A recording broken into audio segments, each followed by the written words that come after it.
సుషుమ్న. ఓం శ్రీ సద్గురుభ్య నమ.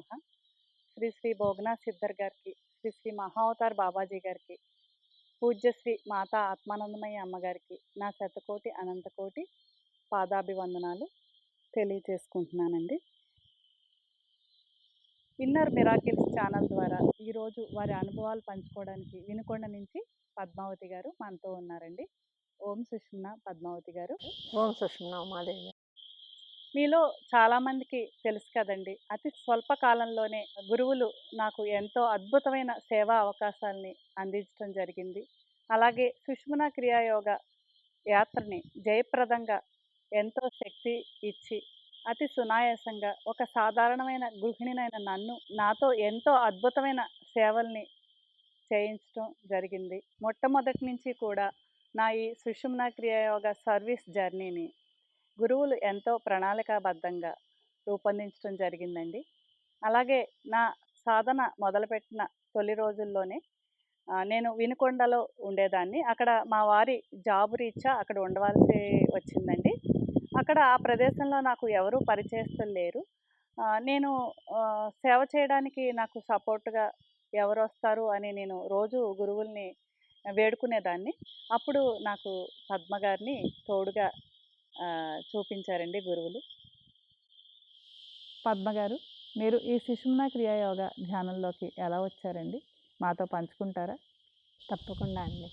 మీరు 2019 డిసెంబర్ 1వ తారీఖు 2వ తేదీ మా ఇంట్లో మెడిటేషన్ ఉంది, సుషుమ్న క్రియ మెడిటేషన్ ఉంది, ఒకసారి వచ్చి చూడండి ఎలా ఉంటుందో అని మీరు చెప్పారండి.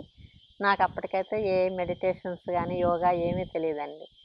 ఒకసారి వెళ్ళి చూద్దాం ఎలా ఉంటుందో అని చెప్పేసి మీ ఇంటికి వచ్చి ఆ రోజు గ్రూప్ మెడిటేషన్ చేస్తే నాకు చాలా ప్రశాంతంగా చాలా ఆనందంగా అనిపించింది. ఇది వదలకూడదు, ఎప్పటికీ చెయ్యాలి, ఇందులో ఏదో ఉంది అని చెప్పేసి నేను ఆ రోజే పూర్తిగా సంకల్పం చేసుకొని ఒక్కరోజు కూడా మానను, చేయాలి నేను అని అనుకున్నానండి.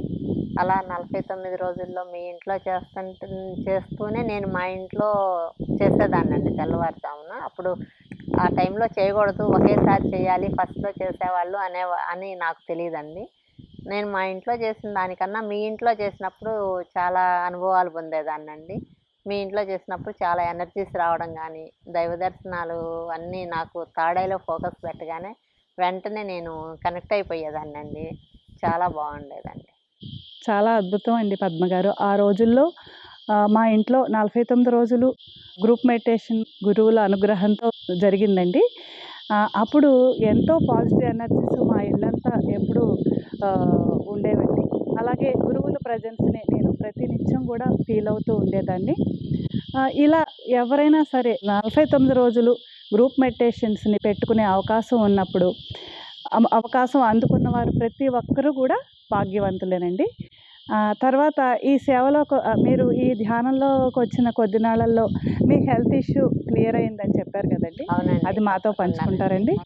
నేను ధ్యానంలోకి వచ్చిన తర్వాత ఒక 15 డేస్ తర్వాత మీరు స్కూల్స్కి వెళ్ళి పిల్లలకి భావి భారత పౌరులు కదా, వాళ్ళకి ఈ విద్యను అందిస్తే చాలా మంచిది, ఫ్యూచర్లో చాలా బాగుంటుంది వాళ్ళకని మీరు చెప్పడం జరిగిందండి. నాకు ఎవరు తోడలేరు, ఈ ప్రదేశం నాకు కొత్త కదా, వెళ్ళడానికి ఇంకొకళ్ళ సపోర్ట్ ఎవరన్నా కావాలి, ఎవరైనా వచ్చేవాళ్ళు ఉంటే కనుక నేను అట్లా చేయాలని నాకు కోరికగా ఉందని మీరు అన్నారండి. వెంటనే నేనేంటంటే నాకు కొంచెం ఎవరికైనా హెల్పింగ్ నేచర్ ఫస్ట్ నుంచి ఎందుకో బై బర్త్ నాకు అట్లా ఉండేదండి. అట్లా నేను వస్తానండి, నాకు ఇబ్బంది లేదు, నేను వస్తా, ఇద్దరం వెళ్దాము, నాకు చాలా స్కూల్స్లో టీచర్స్ అంతా పరిచయాలు ఉన్నారండి, వెళ్దాం తప్పకుండా అని నేను చెప్పానండి మీతోటి. తర్వాత తెల్లవారుజామున మా ఇంట్లో మెడిటేషన్ చేసేటప్పుడు నాకు ఇప్పటి నుంచో ఒక 18 ఇయర్స్ నుంచి తలనొప్పి ఉండేదండి. అది బ్రెయిన్కి ఏదో ఇన్ఫెక్షన్ అని చెప్పేసి ఎన్ని మెడిసిన్స్ వాడినా అది తగ్గలేదు, క్లియర్ అవ్వలేదు. తర్వాత నేను ఆ మెడిసిన్స్ వాడలేక అవి సైడ్ ఎఫెక్ట్స్ వస్తున్నాయి అని చెప్పేసి నేను దానికి అలవాటు పడిపోయాను, ఆ నొప్పికి నేను అలవాటు పడిపోయి భరిస్తూ ఉండేదాన్నండి. అలా నేను ఎండలోకి అస్సలు వెళ్ళలేకపోయేదాన్ని, ఎండలోకి వెళ్తే నేను అసలు తట్టుకోలేను.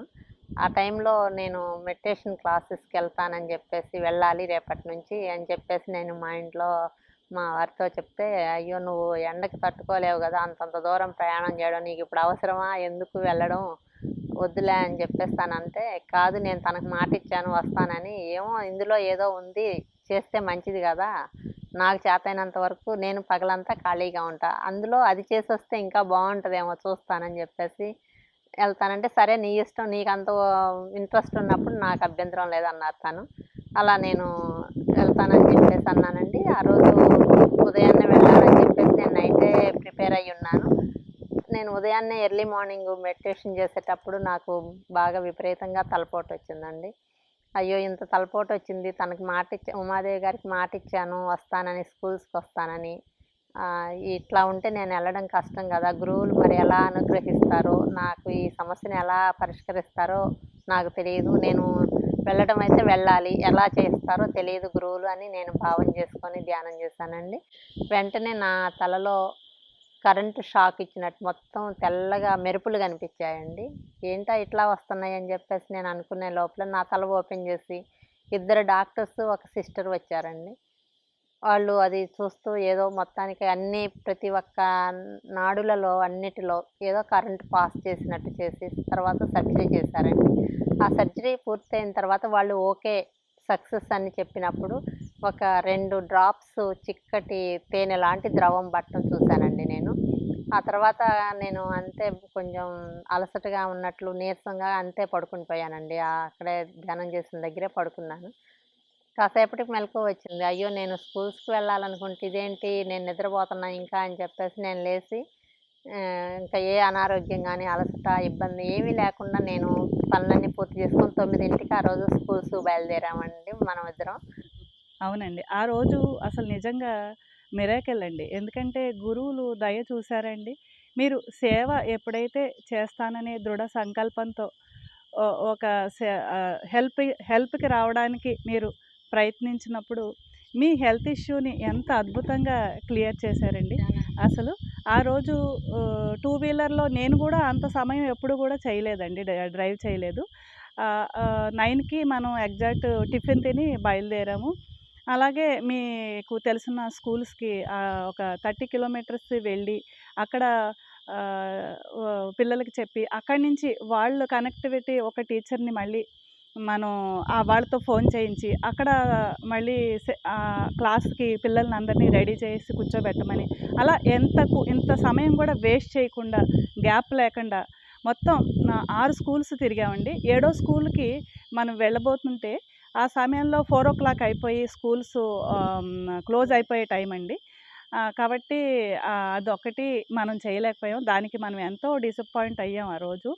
కానీ గురువులిచ్చిన ఈ శక్తి ద్వారానండి మామూలుగా అయితే మనం చేసే పరిస్థితి కాదండి అది. ఆ గురువులు మనతో ఉండి ప్రతి నిమిషం కూడా ఎనర్జీస్‌తో మనల్ని ప్రతి క్లాసు కూడా వారి ఫ్లో తోటే రన్ చేయించి ఆ రోజు 300+ చిల్డ్రన్‌కి మనం ఈ ధ్యానాన్ని పరిచయం చేయడం జరిగిందండి. సాయంత్రం 5 గంటలకు వచ్చిన నాకు మామూలుగా అసిడిటీ ప్రాబ్లమ్ ఉంది. కానీ నాకు ఆ రోజు ఎటువంటి ఆకలి, ఎటువంటి దాహం ఏదీ లేదు. మీకు గాని, నాకు గాని. అలా చాలా అద్భుతంగా జరిగింది గదండీ ఆ రోజు. మనం ఆ రోజు మొదలుపెట్టిన దగ్గర నుంచి వారంలో 5 రోజులు మనం ఆపకుండా చేశామండి. 3 మంత్స్ కంపల్సరీగా అస్సలు ఒక్కరోజు గూడా ఆపలేదు. ఆపకుండా చేసే టైంలో గూడా ఒక్కో రోజు దూరం జర్నీ చేయటానికి కారు తీసుకెళ్ళాలంటే మనకి డ్రైవర్ దొరకకపోతే ఇంట్లో మా హస్బెండ్ డ్రైవర్ ఎందుకు నేనే వస్తాను, నేను తీసుకెళ్తానని చెప్పేసి తను తీసుకెళ్ళి మనం చేసేంత వరకు మనతో పాటు ఉండి వచ్చేసారు గదండీ! మనం అందరికి అందించేంత వరకు. అవును. అవునండి.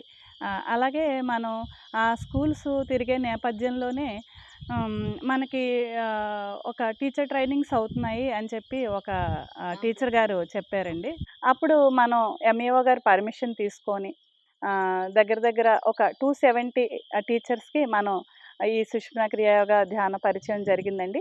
ఆ టీచర్స్‌లో అప్పుడు భాగంగానే ఆహ్, ఒక టీచరు నేర్చుకుని కారంపొడి గదండీ! ఆ కారంపొడిలో ఆయన మీరు నాకు ఫోన్ చేసి మీరు ఎలా అయినా సరే మా ఊరు కూడా రావాలి మేడం. మీరు ఇక్కడ మా పిల్లలకు గూడా ఆ సుషుమ్నా క్రియా యోగాన్ని అందించాలి. మాకసలు ఇక్కడ వినుకొండ పరిసరాల్లో ఈ సుషుమ్నా క్రియా యోగా గురించి అసలు తెలీదు. ఈ ధ్యానం అనేది ఒకటి ఉందని గూడా మాకు తెలీదు. ఇది చాలా బావుందండి. మా పిల్లలకు గూడా అందించండి అని 4, 5 సార్లు ఫోన్ చేయటం జరిగిందండి. అప్పుడు చాలా లాంగ్ గదా!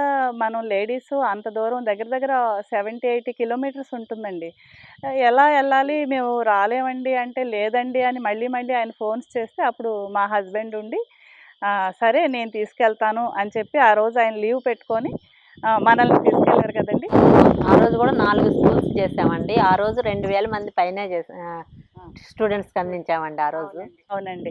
ఈ కోవిడ్ కరెక్ట్‌గా మనం ఈ సేవా కార్యక్రమాలని గురువులు మనకు అనుగ్రహించి మొదలుపెట్టించిన రోజు నుంచి గూడా కరెక్ట్‌గా 2 మంత్స్ లోపు 5000 ప్లస్‌కి మనం చిన్న చిన్న స్కూల్స్ నుంచి, ప్రైమరీ స్కూల్స్ నుంచి స్కూ హై స్కూల్సు, కాలేజెసు టీచర్స్‌కి అందరికీ కూడా గురువులిచ్చిన ఆ శక్తితో, వారి దయతో మనం ఎంతో సక్సెస్‌ఫుల్‌గా చేయగలిగాం కదండీ! ఈలోపు కోవిడొచ్చేసి మళ్ళీ స్టాప్ అయింది కదండీ! అవునండి. తర్వాత పద్మ గారు మీకు మళ్ళీ ఈ తలనొప్పనేది మళ్ళీ ఎప్పుడైనా మీకు రావడం జరిగిందండి? 1 ఇయర్ వరకు అలా ఏమీ లేదండి. 1 ఇయర్ తర్వాత నేను కొంచెం కోవిడ్ టైంలో కొంచెం ఎక్కువగా మా హస్బెండ్‌కి హెల్త్ బాగోదు కాబట్టి నేనే అన్నీ చూసుకోవాలండి. అట్లా నేను వెళ్ళడం, రావడం అట్లా జరుగుతూ కొంచెం మళ్ళీ ఇది స్ట్రెయిన్ అయినట్లుగా అట్లా అనిపించి మళ్ళీ ఒకరోజు తలనొప్పొచ్చిందండి. నేను ధ్యానం చేసేటప్పుడు గురువుల అనుగ్రహంతోటే సర్జరీ చేశారు. నాకు తగ్గిపోయింది అని చెప్పేసి అందరికి చెప్పాను గదా! మళ్ళీ ఇప్పుడు తలనొప్పొస్తే నాకు ఇలా ఉంది అంటే, గురువులు తగ్గించారని జెప్పావు గదా! అని అడుగుతారు గదా! నేను వాళ్ళకి ఎలా సమాధానం జెప్పాలి? మీరు ఎలా నన్ను చూస్తారో నాకు తెలీదని భావన జేసుకొని మళ్ళీ మెడిటేషన్‌లో కూర్చున్నానండి. ఆ రోజు నాకు ఒక టాబ్లెటు నేను తాడైలో ఫోకస్ పెట్టగానే నాకు ఒక టాబ్లెట్ తీసుకొచ్చి నా నోట్లో వేశారండి. ఇంకా ఆ రోజు నుంచి మళ్ళా ఏమీ లేదండి. దానికి మాత్రం గురువులకి నేను ఏమిచ్చినా ఆ రుణం తీర్చుకోలేనండి. నాకు చేతనైనంత వరకు సేవ చేయాలని కోరిక. గురువుల ప్రేమ, దయ, కరుణకి అసలు ఆనకట్టే లేదు కదండీ! అవునండి. 18 సంవత్సరాలుగా మీరు పడుతున్న అనారోగ్య సమస్యని అతి సునాయాసంగా తొలగించి మీకొక గొప్ప వరాన్ని ప్రసాదించారు కదండీ! అవునండి. ఎప్పటికీ మర్చిపోలేని గొప్ప వరమండి అది. అమ్మగారు చెప్తారు గదండీ! భావశ్వాసలు అని. భావశ్వాసల్లో మీరు మీ హస్బెండ్ గురించి భావశ్వాసలు చేసినప్పుడు మీరు పొందిన విజన్‌ని మాతో పంచుకుంటారా? శ్వాస చేసేటప్పుడు తను కొంచెం తనకి హార్ట్ ప్రాబ్లమ్ ఉండేదండి. నేను శ్వాసలు చేసేటప్పుడు నా హెల్త్ ఇష్యూస్ గాకుండా తనది గూడా నేను శ్వాసల్లో తీసుకునేదాన్ని. అప్పుడు తనకి హార్ట్ మీద మొత్తం క్లియర్ చేస్తున్నట్టు, తనది ఏదో ప్రాసెస్ జరుగుతున్నట్లుగా నాకనిపించేదండి. అలానే ఒకరోజు తను పడుకునేటప్పుడు నాకెందుకో గుండెల్లో మంటగా ఉంది అని నైట్ అని టాబ్లెట్ ఒకటి ఇస్తావా అన్నారండి.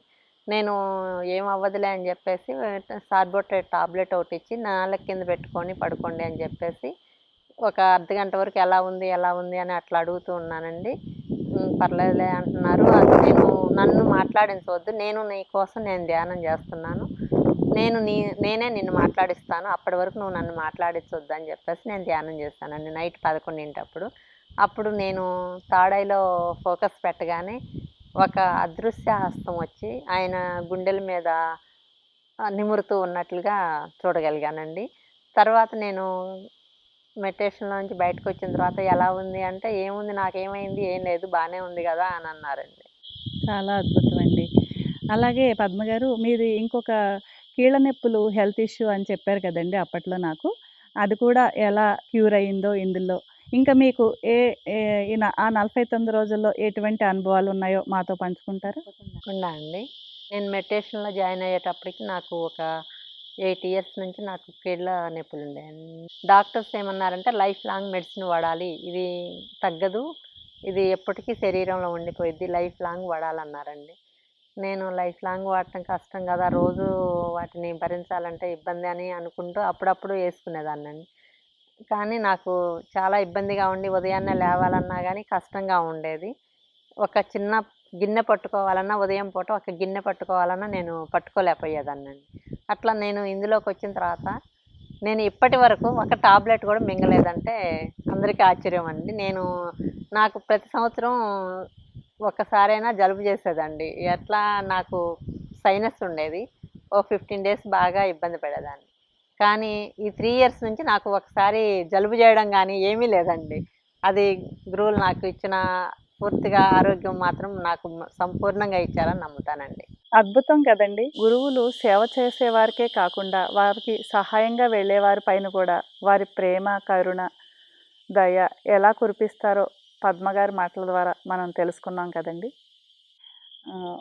పద్మగారు, హ్మ్. మీ మిగతా 49 రోజుల్లో అనుభవాలు కొన్ని ఉన్నాయి కదండీ! అవి పంచుకోండి. సో, ప్రతిరోజు ఏదో ఒక రూపంగా దైవ దర్శనాలు కానియండి, గురువుల దర్శనాలు కానియండి, నాకు ఏమైనా సమస్యలుంటే ఆ సమస్యలు క్లియర్ అవుతున్నట్లు గానీ ప్రతిరోజు ఉండేదండి. ఒక్కో రోజు నేను ఫోకస్ పెట్టగానే అమ్మగారు ఒక అరుగు మీద కూర్చొని అందరితో ఏదో మాట్లాడటానికని చెప్పేసి చిరునవ్వుతో కూర్చొని కనిపించేవాళ్ళు. ఒక్కో రోజు బాబా గారు శిష్య బృందానికి ఏదో బోధిస్తున్నట్లుగా 12 మంది శిష్యులు కూర్చొని ఉంటే ఆయన ఏదో చెప్తున్నట్లుగా అట్లా చూడగలిగేదాన్ని. అమర్నాథ్ గుహల్లో ఈ క్రియాయోగాన్ని పార్వతీదేవికి పరమశివుడు అందించారని చెప్పారు కదండి. నాకు ఆ అమర్నాథ్ గుహ దగ్గరే పరమేశ్వరుడు యోగముద్రలో ఉండి కనిపించారండి. నాకు చాలా అద్భుతంగా ఇవన్నీ చూశాను.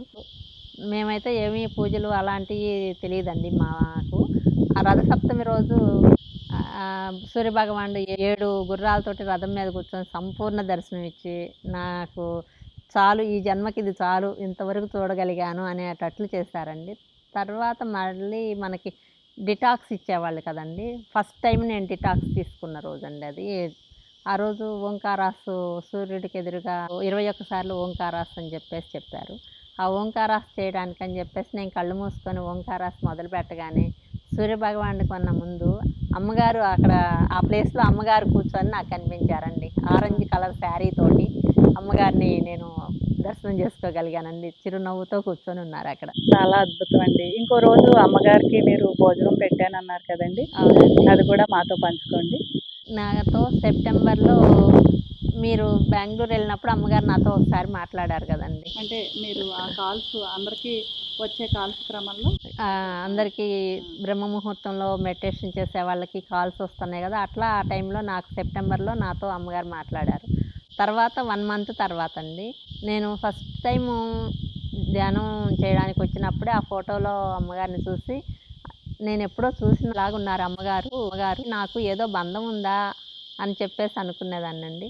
అలా అమ్మగారిని చూసినప్పుడల్లా ఏదో నాకు గుర్తుకొస్తూ ఉండేది. నాకు తెలిసిన పరిచయం ఉన్నట్లుగా అనిపిస్తూ ఉండేదండి. అట్లా నేను ఒకసారి అమ్మగారు ఎట్లా మా ఇద్దరికి ఎలా పరిచయము, ఎలా ఎలా అని నేను అనుకుంటూ ఉండే టైంలో ఒకరోజు నేను తెల్లవారుజామున 4-5లో ధ్యానం చేసి అట్లా పడుకున్నానండి. ఎప్పుడు నిద్రపోను ఆ టైంలో.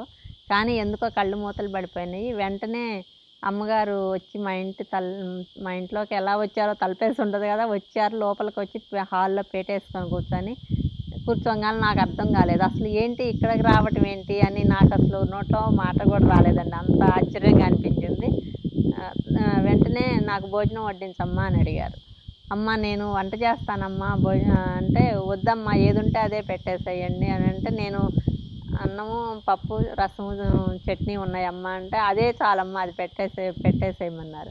నేను ప్లేట్‌లో అమ్మగారికి అన్నీ వడ్డించి తీసుకొచ్చి ఇచ్చాను. అమ్మగారు ఎంత తృప్తిగా తిన్నారంటే అసలు సాధారణ గృహిణిలాగా వచ్చారండి. ఎప్పుడు నేను పట్టు చీరలతో చూసిన అమ్మగారిని ఆ రోజు నేను నూలు చీరలో చూశానండి.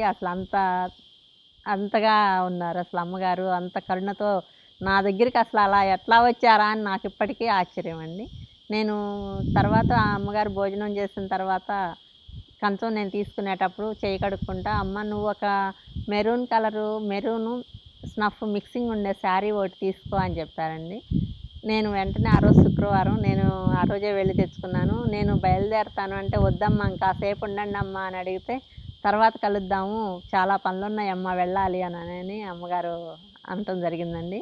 అది నాకు ఈరోజు జరిగినట్లే ఇప్పటికి కూడా తలుచుకుంటే నాకు ఇప్పుడు జరిగిందే అనే అట్లా అదే ఫీలింగ్‌లో ఉంటుందండి. చాలా అద్భుతంగా చెప్పారండి. అమ్మగారు కరుణ మీ పూర్వజన్మ సుకృతం ఉంది కాబట్టే మీ చేతి భోజనం తిన్నట్లుగా మీరు ఆ విజన్ చూడగలిగారు.